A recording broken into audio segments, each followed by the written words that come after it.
Warning, the following program may contain coarse language, strong violence, and brief sexuality. This video is designed for a mature audience, and viewer discretion is advised.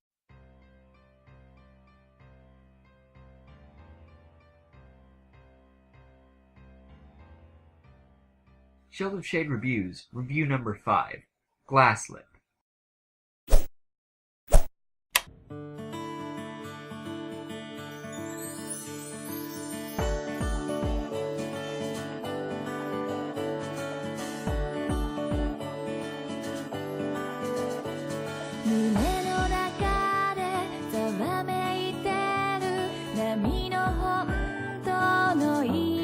What exactly is disappointment? Is it when something is anticipated to a degree that the expectations of its quality are so unreasonably high that it will never be able to live up to that ideal?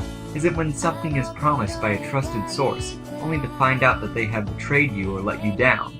Is it the creeping feeling in the back of one's head that is telling you, as the show goes on, maybe it's not what it's cracked up to be? Maybe behind the pretty visuals and shallow characters, there's a swirling black void, straining your time in life as you watch.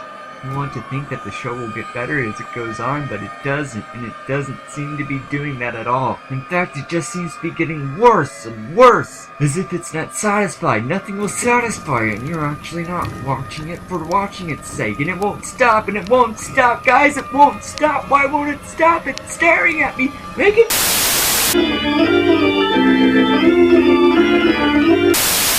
Sorry about that, guys. It's that time of the year again. So yeah, disappointment. It sucks. In many ways, it can ruin anything and leave nothing but a bad aftertaste in the mouths of many.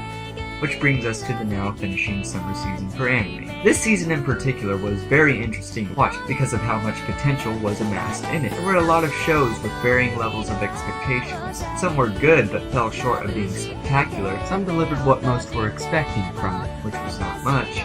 And some were just complete and utter garbage that should have been thrown in the blazing inferno from birth. But we're not here to talk about any of those shows because none of them are finished airing as of this recording. And instead, we will take a look at one of the lesser known shows of this season, but was equally hyped up as what was going to be one of summer season's best. So on July 3rd of 2014, the world was introduced to P.A. Rourke's new project, Glasslip, a slice-of-life romance with a few sprinkles of sci-fi here and there. Hot off the heels of Nagi no Asakura, last year's highly praised sleeper hit, there was a lot of expectation for Glasslip on what it would deliver. Therefore, does Glasslip provide us with a beautiful gaze at the future of all P.A. Works pieces, or is this an omen so distraught and twisted that it causes bikes to fall over in fear of its black nothingness and leaves one in an eternal state of depression which none can escape, not birds, not trains, nor anyone? It will consume us all.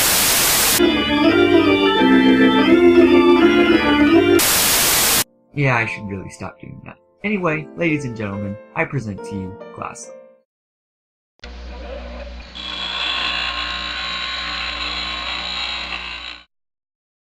Our story begins in the small seaside town of Hinodahama. God, I know I always pronounced that wrong. But anyway, where a group of 5 friends are celebrating their summer festival by watching fireworks on the hillside. Here we are introduced to the main character, Toyoko Fukami, an 18-year-old high school senior who's enjoying her summer vacation with her friends until she notices something strange about the fireworks, like they seem to call out to her in some way. But then those faint visions pass and she quickly joins back up with her friends, all while noticing a strange boy in the background. From there, life goes on as it normally does with Toyoko doing various hobbies, such as drawing, hanging out at her friend's cafe, and staring intently into a furnace while helping her dad make glass, which I'm totally sure is completely safe for her eyes. But anyway, life goes on until she is one day approached by the strange boy at the festival while she is drawing her school's chickens. She says hi and compares him to Michelangelo's David, because clearly these two were separated at birth, right? The boy introduces himself as Kakeru Okakura, a fellow senior high student that just got transferred to her school, and then antagonizes her about the chicken's safety. Toyoko, taking this warning to heart, decides to run away from Kakeru and takes the chickens home with her. From there, chicken-related shenanigans ensue, and Kakeru reunites with her friends at the cafe. While there, Kakeru introduces himself to Toyoko's friends, and he then asks her what she saw in the fireworks at the summer festival. Curious about these visions, Toyoko starts spending time with Kakeru, where she sorta kinda learns about what these visions are, develops a relationship with Kakeru for the rest of the series, and it ends on a completely unsatisfying note with little to no conflict and lack of anything worth mentioning happening. The end. See you guys in a couple weeks.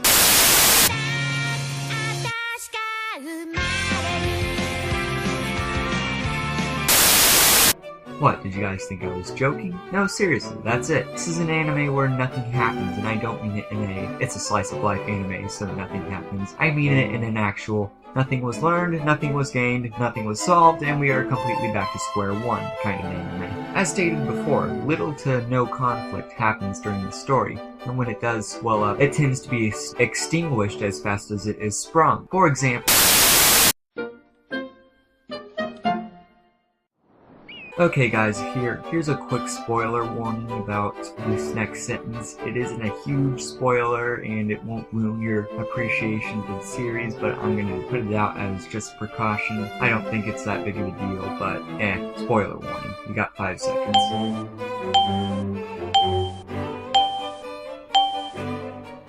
For example, there's a part in the series where a couple of ChouCho's friends are in a relationship, and the relationship seems to be falling apart. One night, that friend invites Toyoko and her boyfriend up to a lighthouse so they can see the moon together, so she can express her affection to the one she loves. She then turns to Toyoko at the end of the episode, which implies that she is about to admit her love for Toko in front of her boyfriend. And if you're like me, you probably would think, wait, is she a lesbian? If so, why is she doing this in front of her boyfriend and instead of to Toyoko alone? Has the relationship really gone that bad? And boy oh boy, what's his reaction gonna be? In which in the next episode comes along and we find out that she's only admitting her love as a friend and that she wants to be friends for life. Where after that they leave and the question is never brought up again. A little anticlimactic, huh? And this happens almost every time any conflict happens in the anime. For the amount of importance that is placed on these visions of the future, they really only subtract from the story's value. Only a couple of these so-called visions seem to come to fruition during the course of the series, and they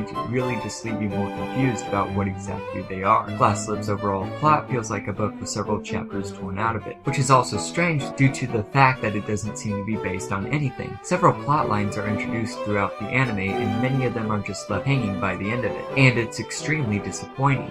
As a story, Glasslip doesn't hold any real weight or reason to it, and it is a complete mess. Do the characters at least hold up? Well...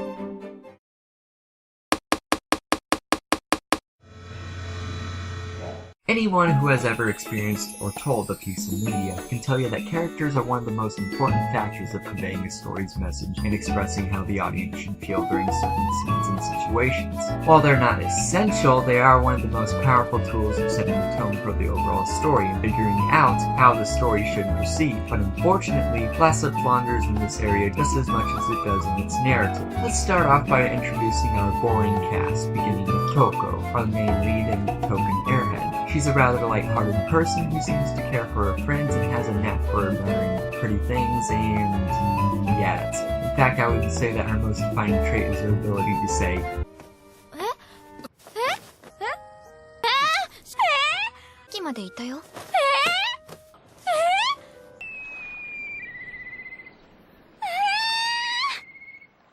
several times throughout the series. Next, there's our other lead, Kakeru Okakura, who is mysterious and a transfer student, and that's why he's so mysterious. Seriously, there isn't much to this guy. He has no real motivation other than trying to figure out what these visions are, and it doesn't help that he really only talks like an actual person to Toyoko and acts like an outsider to everyone else. Then there's the group of friends including Yagani Takayama, one of Toyoko's personal friends who seems somewhat jealous of Toyoko, Yukinari Imi, a stepbrother of Yagani, and who also has feelings for Toyoko, Sachi Nagiyama, a quiet, sickly girl who likes to read.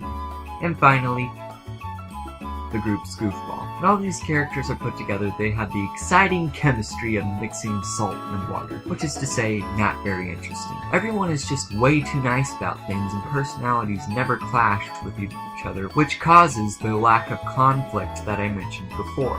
Only one person gets angry in this entire series, and that's Yukinari whenever he punches Kakeru out of jealousy. But everyone just gets over it, and the conflict never comes back up. Even worse is the fact that the drama seems to be happening off-screen for for most of the characters, and in some episodes, characters will come out of it with a different attitude than they had in the previous episode. Maybe the writers didn't know what they were doing. Maybe they were making it up as they went along. Maybe they just didn't care, but seeing the series just completely fail at some of the most defining features of its genre is more than a little irritating. These characters hardly change. They aren't especially interesting. The entire situation is rather pointless when you step back and think about what you just saw. All I can do is just shake my head at PA Works. You do three things with any piece of entertainment. You can entertain, you can inform, or you can at least be honest. The anime is incredibly dull in most episodes, and the bland characters don't exactly save it, so failed at the first option. It's neither an informative piece on glass blowing nor a theory about memories traveling through time, so yeah, it fails the second option too. Finally, I struggle, I really do, to figure out if this show was honest. Sure, it didn't promise us anything except a slice of life show, but its plot is terrible and its characters are boring, so maybe at this point, I just don't even care. So far, we got 2 strikes and there's only 3 categories left to save it, so let's move on.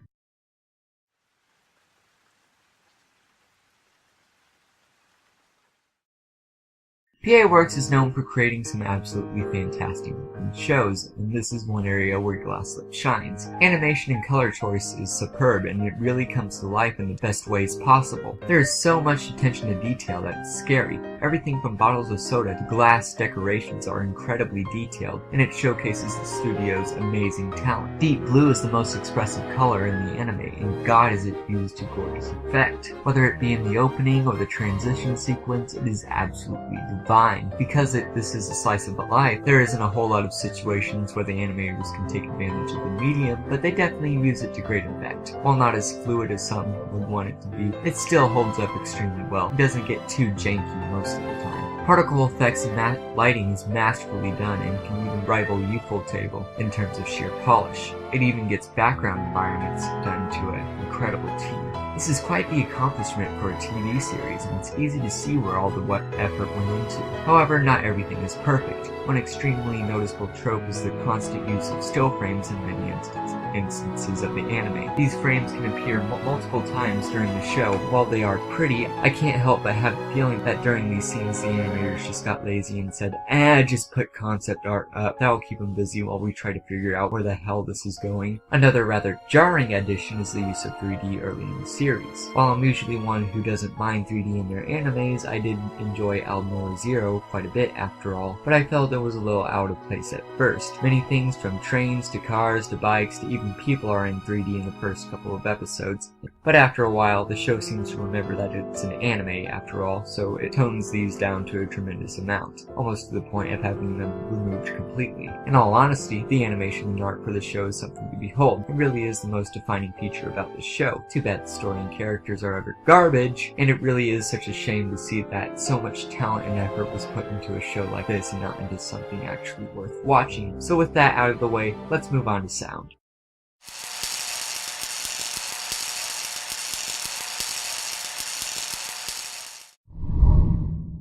Glasslip's soundtrack is, well, rather generic. Outside of a pleasant opening and the rather grating ending, I can hardly remember a single track that came out of this anime. Seriously, I've been listening to the soundtrack this entire time I've been writing this review, and I can barely even notice it in the background. To me, it sounds like the composer.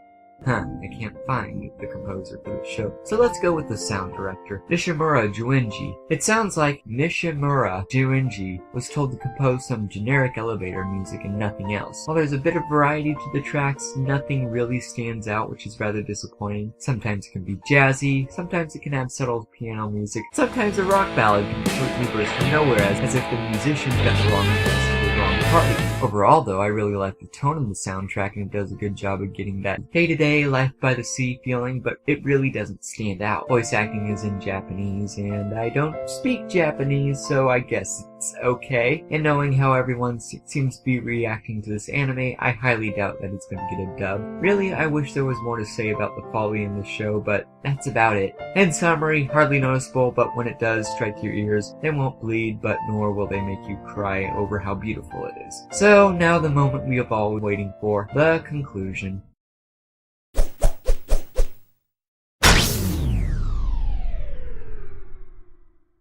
Glasslip is one of those shows that had all the potential in the world, only to be let down by extremely poor direction and a lack of true purpose. Everything feels like it was written several minutes before they started creating the episodes, and by the latter half of the series they just yelled "screw it!" and hastily wrapped it up in the most unsatisfying way possible. Beneath the gorgeous visuals and metaphysical mumbo-jumbo about visions from the future, there isn't a whole lot to Glasslip. Characters are shallow and uninteresting, and it completely abandons the plot because PA Works clearly had no idea where they were going with this show. I almost want to see the behind the scenes for the show just to see what the hell happened here. PA Works just walk up to Sentai Filmworks, throw a huge pile of money on the table, and said, "We made Nagi no Asakura, so let's do this experimental thing," and just got the stamp of approval? Did they promise them another slice of life home run and just fell apart when they went into production? What happened here? Why did it turn out this way? Was there really a point to all this? And if so, what drove it off course? There's so many questions that are piled up atop of my confusion and disgust for what this show did and how it got there. I saw what it was trying to do with the symbolism of the 5 chickens and the hawk, but it failed so spectacularly that I just can't bring myself to care.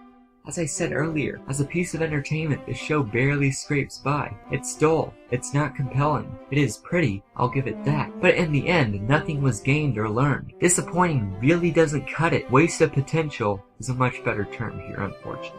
So after listening to some piano music, getting entranced by its beauty, to notice a vision of the future, having that vision fade away, leaving me confused, but eventually just walking away and forgetting about it completely, I decided to give scores to story, characters, presentation, sound, and overall enjoyment of the series. Beginning with story, which gets a bad 3.0 for having unfinished plot threads, terrible story, and an unsatisfying end. Next there's characters, which doesn't do much better with a 3.75 for all the characters being bland and lacking any real characterization. Succeeding well beyond these two is presentation, which gets an unmatched 8.75 for having great art and animation, but relying a bit too much on still frames. Sound gets an average score of 6 for really not doing anything spectacular, but at least sounding nice. Finally, there's enjoyment, which unsurprisingly gets a score of 3.0 for being boring, confusing, and ultimately unfulfilling. Tallying all these scores together, I give Glasslip an unsatisfactory 49%, and telling you guys to skip the show completely. There is almost nothing in the show that is worth watching besides the visuals. Even then, you can probably get the most satisfaction from looking at still images and not bothering with the show. As of this recording, October 2nd, 2014, Glasslip has been licensed by Sentai Filmworks, but unfortunately there is no DVD or Blu-ray option available in the US. But it is available completely for free on Crunchyroll, though I don't know why you would want to watch it. I do imagine it getting a physical release for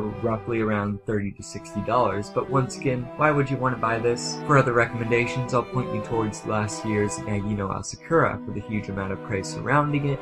However, I have not finished it as of yet, but I am planning on fixing that soon. Also, Toradora. Why? Because I admittedly don't have a whole lot of literacy in the slice of life genre. But this is a show I did enjoy, so I think many of you will like it too. And that's it for me, everyone. If you have any complaints / suggestions on how these videos can be better, or want to talk about the show, please leave a comment. I will do my best to respond to them, and hopefully we can all learn something there. With that, ladies and gentlemen, I'll leave you be, and who knows what will come from the frightening month of October.